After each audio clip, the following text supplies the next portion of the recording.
En Santa Tegra, unha parroquia del municipio ourensano de Castro Caldelas, pervive hasta nuestros días unha tradición moi especial. Se trata de la danza das cocas, que se baila en agosto durante la procesión de la Virgen de la Luz. Vale la pena desplazarse hasta este pequeño pueblo para conocer una parte diferente del folclore gallego, por suerte tan vivo aún en la comunidad.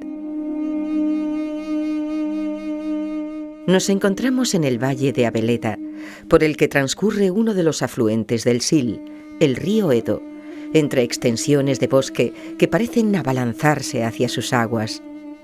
Esta es una zona de huertas, frutales y sobre todo de vides, pero también de pequeñas joyas arquitectónicas. No es de extrañar que los monjes medievales buscaran el aislamiento y la belleza de estas tierras. El monasterio de San Paio de Abeleda es uno de los muchos que encontramos en la Ribeira Sacra, de la que forma parte el Valle de Abeleda. En la capital municipal, Castro Caldelas, se levanta una impresionante fortaleza que nos hace vislumbrar la importancia y poderío de este valle en épocas pasadas. Santa Tegra, cercana a San Paio, celebra en agosto la fiesta de la Virgen de la Luz. Muchos de los asistentes a la procesión ya no residen en Santa Tegra, pero vuelven para la celebración.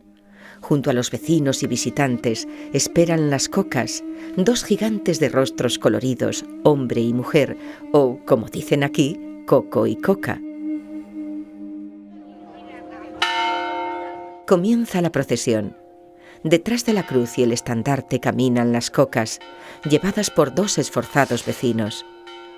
En los tiempos en que esta era una fiesta multitudinaria, las cocas servían para despejar el camino y que se pudiese ejecutar la danza. Tras los gigantes viene la pequeña Virgen, en su carro de hierro decorado con cintas de colores y racimos de uvas, y el resto de los asistentes a la procesión.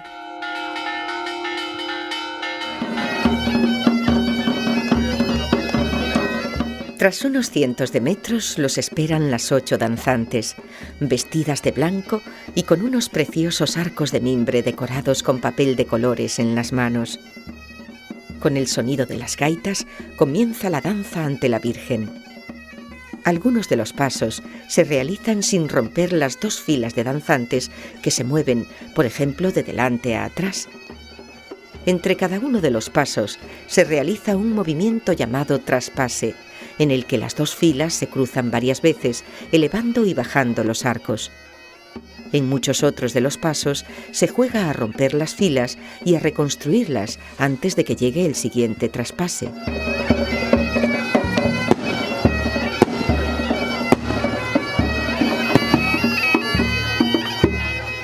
Viendo a estas danzantes, que se mueven sonrientes y llenas de colores, no podemos evitar pensar en aquellos que bailaron estos mismos pasos mucho tiempo atrás, y en lo afortunados que somos al presenciar un tesoro tan antiguo como esta danza.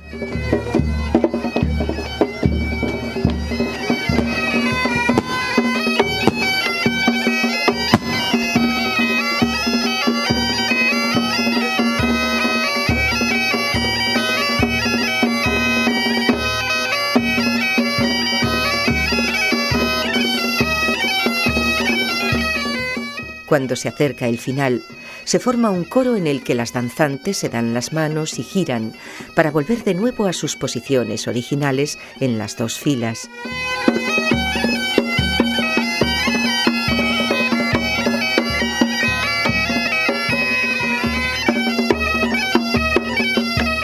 Se termina con las danzantes quietas, bajando los arcos y con los aplausos de los asistentes, encantados de que se mantenga la danza das cocas un año más.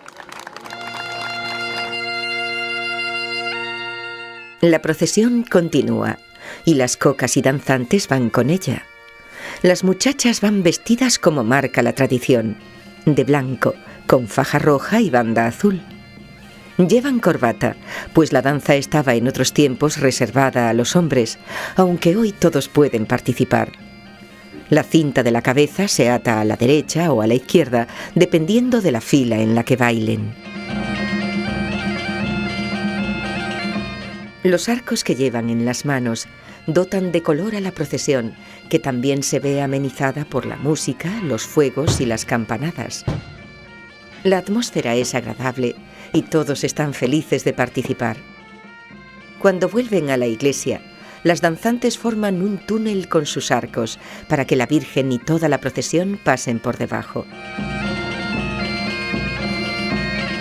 La tradición continúa gracias a la labor de la Asociación de Cocas y Danzantes, a los bailarines del grupo Castro Floxo y a la ilusión de los vecinos.